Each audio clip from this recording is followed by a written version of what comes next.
And we're live from gloomy South Central Los Angeles. I am Mark, and I am a codependent narcissist. You know, the reason you do meditation is because you get answers. That's kind of like why. Why would you do this? Why would you like start something that takes like maybe a year to figure out, maybe longer to figure out? You don't get a lot out of it for a long time, and you're wondering like, what the fuck is this? Well, the answer to why you do it is because you get answers. You can get to a meditative point and ask for something, and you'll get an answer. You are in an altered state, and you'll get an answer. So, this is just an example of something I got recently in meditation. I asked in meditation for the next step, and I got a real clear answer, and it just said obsessive thinking. It's like, what the fuck is obsessive thinking? It seems like something I need to like Google ASAP. So as soon as I got out of that meditative state, I immediately went to Google and looked something up, and there's this article from a book that my friend Sadef actually sent me, and I bought, and it's uh, delivered. I haven't even opened it yet, and this is part of the book. This article I'll read you. And I realized, in reading this article that, dude, I had motherfucking obsessive thinking. And I'm like, fuck, it's me. And this totally makes sense because my mom is super OCD, super duper, dude, like the most OCD person of all time. So of course I would, and I'm not, but I now have obsessive thinking. So that's where I get, mirror neurons. That's how it works. So that makes total sense. So let me read you what this thing says. This article says, obsessive thinking is an emotional defense that, like all of the various manifestations of codependency, is dysfunctional. Being in our heads, thinking, fantasizing, ruminating is a defense we adapted in childhood to help us disassociate from the emotional pain we were experiencing. It is dysfunctional because it keeps us focused on the future or the past. We miss out on being alive today. It is dysfunctional because our attempts to escape unpleasant feelings causes us to generate more unpleasant feelings. Yeah. Worry, which is negative fantasizing, is a reaction to fear of the unknown, which creates more fear, which creates more worry, which creates more fear, etc. This fear is not a normal fear. This fear is not a normal human fear of the unknown. It is codependent fear, a distorted, magnified, virulent, mutated species of fear caused by the poisonous combination of a false belief that being human is shameful, with a polarized black and white, right and wrong perspective of life. This self-perpetuating, self-destructive type of obsessive thinking feeds not only on fear, but on shaming ourselves for feeling the fear. The disease of codependency is a dysfunctional emotional defense system adapted by our egos to help us survive. The polarized perspective of life we were programmed with in early childhood causes us to be afraid of making a mistake, of doing life wrong. At the core of our being, we feel unlovable and unworthy because our parents felt unlovable and unworthy. And we spend great amounts of energy trying to keep our shameful defectiveness a secret. We feel that if we were perfect like we should be, we would not feel fear and confusion, and we would have reached happily ever after by now. So we shame ourselves for feeling fear, which adds gasoline to the inferno of fear that is driving us. The shame and fear that drive obsession become so painful and crazy-making that at some point we have to find some way to shut down our minds for a little while. Drugs or alcohol or food or sleep or television, etc. It is a very dysfunctional and sad way to relate to life. The fear we are empowering is about the future. The shame is about the past. We are not capable of being in the now and enjoying life because we're caught up in trauma melodramas about things which have not yet happened, or wallowing in orgies of self-recrimination about the past which cannot be changed. Bro, that's heavy.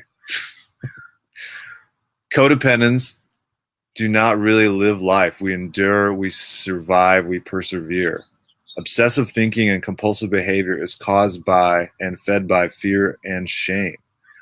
The feeling that the world will come to an end if blank doesn't happen, or that it has to come to an end because blank happened, is a feeling coming from the wounded inner child.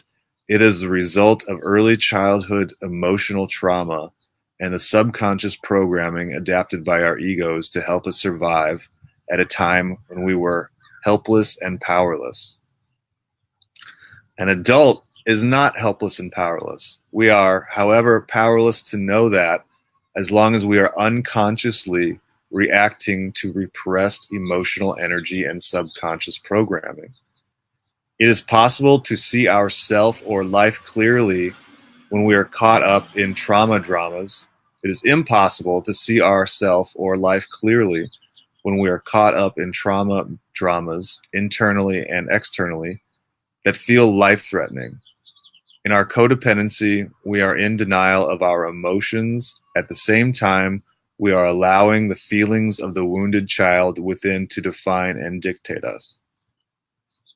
Getting into recovery from codependency, starting to learn how to do the inner child work, will help a person take power away from the fear and shame that drives the disease, that causes the obsessive thinking. Learning to be compassionate in our relationship with ourselves by not shaming ourselves for being wounded human beings will help us take power away from the obsessive thinking. Starting to choose to believe that there is a benevolent force in the universe, a loving higher power, will facilitate taking power away from the fear of the unknown. Love is the answer to obsession, but not the love of another person. Learning to be loving to ourselves, to ourself, and remembering that there is a loving higher power is the best way I have ever found to stop obsessive thinking. Whoa.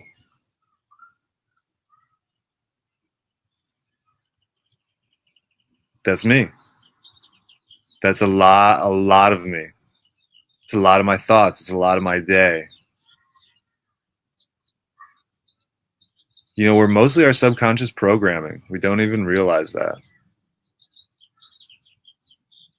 So that's why I meditate, suckers. Because you figure out shit about yourself. You can figure out shit that you have no clue about. You can ask direct questions and you can get, this is a direct answer. And you're not always going to get it in meditation, but because we have the motherfucking internet, you can look up motherfucking almost everything and figure shit out.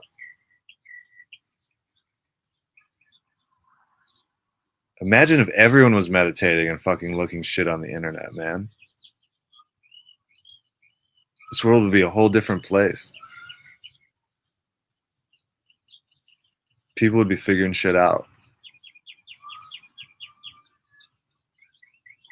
So yeah, this is an answer I was looking for. Because we're unaware of what we're unaware of. I got the other day that like, hey, you're not your thoughts. What? What? You're not your thoughts? No, you're the observer of your thoughts. Wait, what? I know this. Why? I know this a lot. I know this in meditation. This is big in meditation. Why don't I use this in my regular life? I don't know. Let me observe my thoughts in my this reality. Oh shit, man, my thoughts are everywhere. My thoughts are obsessively thinking about shit in the future and the past. That's all I do. That is what I'm observing most of my motherfucking day. And when you do that, you're in a lack vibration. You're really, really in this vibration of lack. And when you're in that vibration of lack, the law of attraction does not work for you. It doesn't work. It keeps you out of being in the present moment because you're constantly ruminating about the past, fantasizing about the future, obsessing about the past, worrying about the future. It's really hard for you to get into the present moment because it's scary. That's why. It was hard for me because it was scary. Because then you had to feel your emotions. Whoa. That's painful. And I, until recently, did not know how to process pain. So it just gets stuck in my body. So when you're out of the present moment, you can't manifest shit. You won't manifest shit. Your life will just kind of be like what your subconscious programming thinks it's worth. It's not really a very high level of self-care. It's actually a pretty low level of self-care. Self-care is self-love.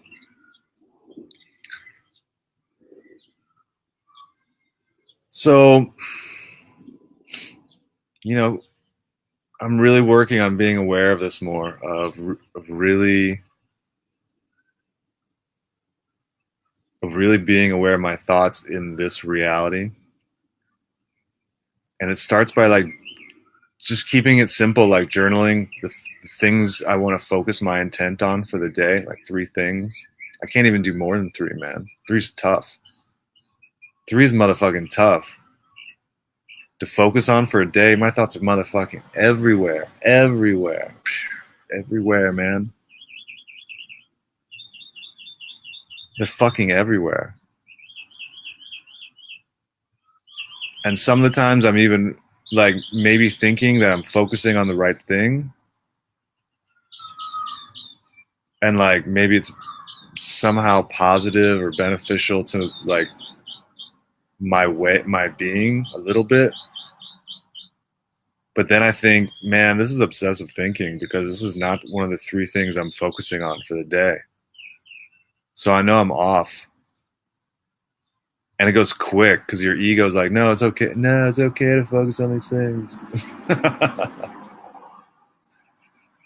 Your ego, man, makes up so many lies and tells you so many things. Your intellect, man, not to be trusted all the time.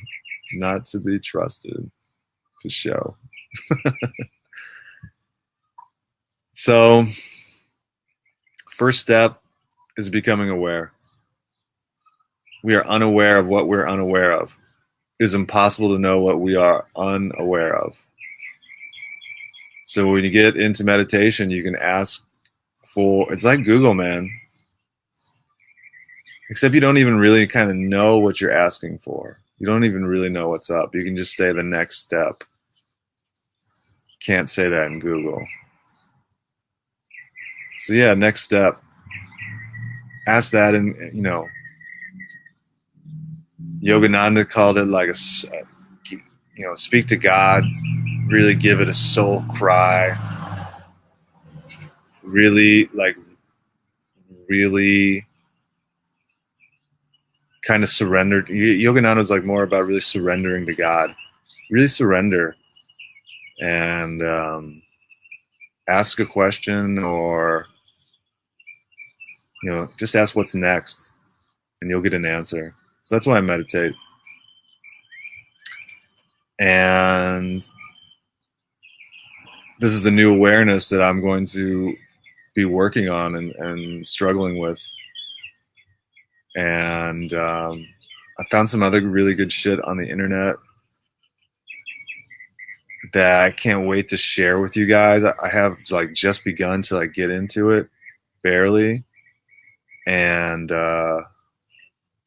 when I'm done with it, I'm gonna really blow your guys' minds. because I think I'm going to have like a path for everyone to get out of this. At least I hope to. At least I have at the most have some more information to share. More tools. And why I do this is because, man, I really understand everyone out there. I understand a lot of people. I understand your pain. You know, I was uh I was neglected too. You know, I was physically abused too. And I know a lot of people out there. I was shamed too. And I know a lot of people out there going through the same thing. It's kind of like the fractal nature of consciousness. You know, a lot of us are going through the same thing. So I want, I just want everyone to know that I understand their pain. I understand your pain, and I really hope this message, finds you well. And sending love. Thanks.